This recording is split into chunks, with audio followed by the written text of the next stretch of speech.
Com a palavra agora, a deputada Janaína Pascoal, do PSL. A senhora tem 10 minutos, é o tempo regimental para a senhora falar. Muito obrigada, cumprimento todo o pessoal da Rede Alesp, os vários colegas que estão inscritos para participar dessa tribuna virtual hoje, é sempre mais animado quando tem muitos colegas participando. Eu queria conversar um pouquinho sobre o julgamento do Tribunal de Justiça, que declarou inconstitucional a Lei 17.137/19, que foi aquela lei, né, pela qual eu muito lutei, e tive o apoio da esmagadora maioria dos colegas desta casa, aos quais eu novamente agradeço. E eu queria comentar sobre esse julgamento em que o Tribunal de Justiça declarou a lei inconstitucional. Eu já fiz aqui, né, críticas contundentes ao deputado desta casa, deputado Campos Machado, que, ao questionar uma lei aprovada pela casa, sancionada pelo governador, conseguiu, né, a proeza de reduzir as competências, o poder, né, desta casa e de cada um dos deputados. Mas, neste momento, eu não vou falar, né, sobre esse papel, que eu vejo como um papel de reducionismo da casa, de um deputado, né, que, infelizmente, faz parte da casa e atuou contra ela. Eu quero falar dos fundamentos do acordo. Talvez não consiga esgotar, né, as críticas que farei a esse julgamento, críticas de natureza técnico-jurídica, quero deixar claro. Reitero aqui o meu respeito ao Tribunal de Justiça, a todos os desembargadores que o compõem, mas entendo que é um direito-dever, né, de todo cidadão questionar as decisões, né, de um tribunal, e o Tribunal de Justiça é um dos poderes, né, no Estado de São Paulo, então, como qualquer outro poder, está sujeito a críticas e questionamentos. Então, vamos lá. Ao declarar a lei inconstitucional, o órgão especial do Tribunal de Justiça afirmou de maneira muito categórica que não fazia uma análise substancial da lei, ou seja, que não avaliava o mérito da lei, mas que fazia uma análise meramente formal.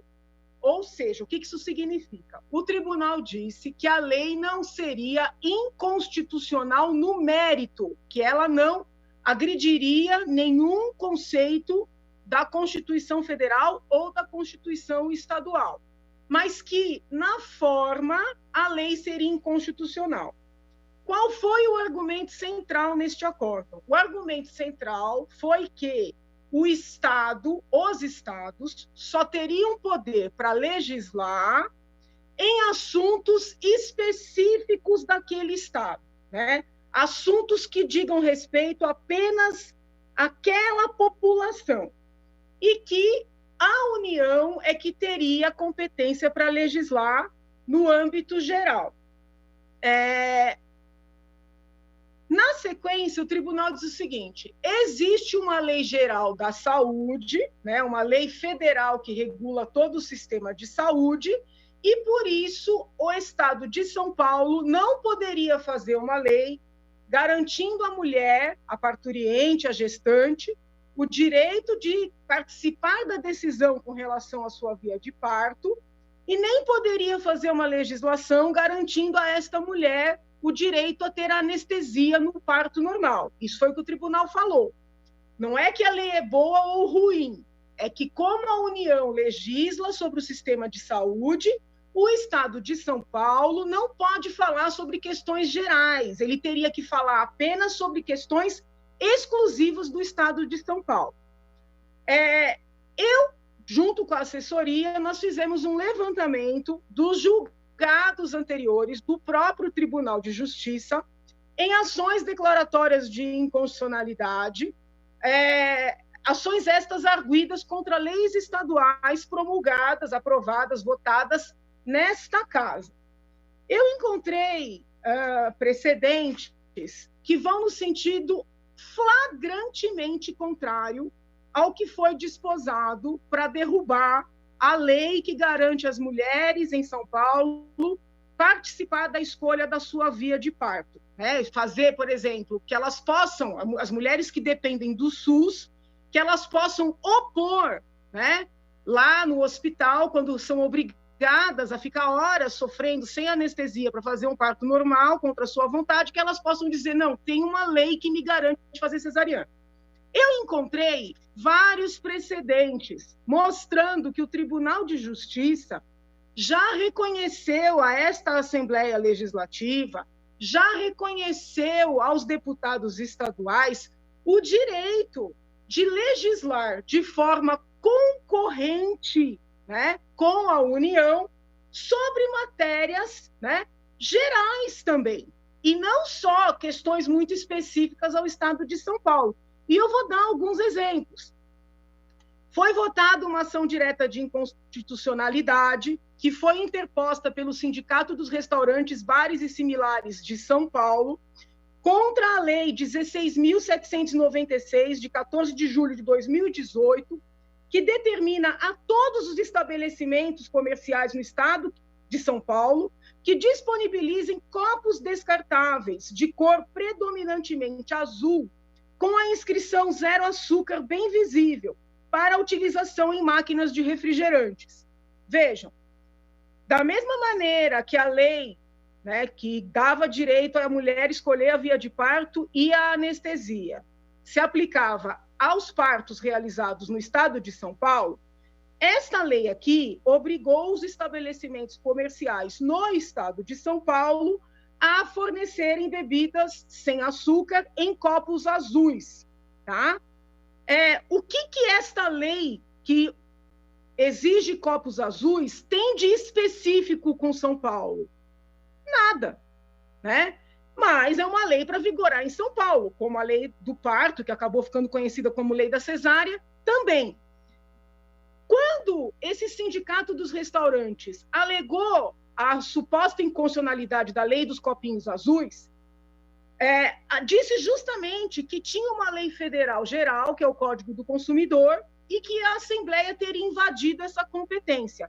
Vejam os senhores o que disse o mesmo Tribunal de Justiça, o mesmo Tribunal de Justiça que derrubou o direito das mulheres se manifestarem sobre sua via de parto, em 2018, decidiu o seguinte: competência legislativa do Estado, competência concorrente para legislar sobre consumo, Estado que apenas especificou a legislação federal, que já garante aos consumidores o direito à vida, à saúde e à segurança, e também à informação. Citou aqui, inclusive, precedentes do Supremo Tribunal Federal, garantindo a esta Assembleia competência concorrente, né? A bem da verdade, não é o Tribunal de Justiça que garante, é a Constituição Federal, que é clara. Porque se assim não fosse, para que o contribuinte gasta R$1 bilhão para manter essa Assembleia aberta por ano? Então, esse é o primeiro precedente. Segundo precedente, a APAS, Associação Paulista de Supermercados, entrou com uma ação também alegando a inconstitucionalidade, tá? Vou ler para os senhores para verem que eu não estou inventando nada, e todos os acordos ficam disponíveis para quem quiser conferir. Entrou com uma ação direta de inconstitucionalidade para declarar que esta Assembleia teria invadido competência federal ao criar a Lei 16.674/18, que torna obrigatório em todos os supermercados e congêneres a adaptação de 5% dos carrinhos de compras às crianças com deficiência ou mobilidade reduzida. O que alegou a APAS, essa Associação de Supermercados? Que era uma lei que invadia a competência federal, que já tem Código do Consumidor, que é uma lei que não é específica para São Paulo, né? Que ela trata genericamente dos carrinhos de supermercado. Pois bem, vejam os senhores o que decidiu o Tribunal de Justiça. Competência concorrente, inocorrência de afronta aos princípios da isonomia, da razoabilidade e da proporcionalidade, conforme prevê o disposto no artigo 24, inciso 14 da Constituição Federal, que é o que eu venho citando.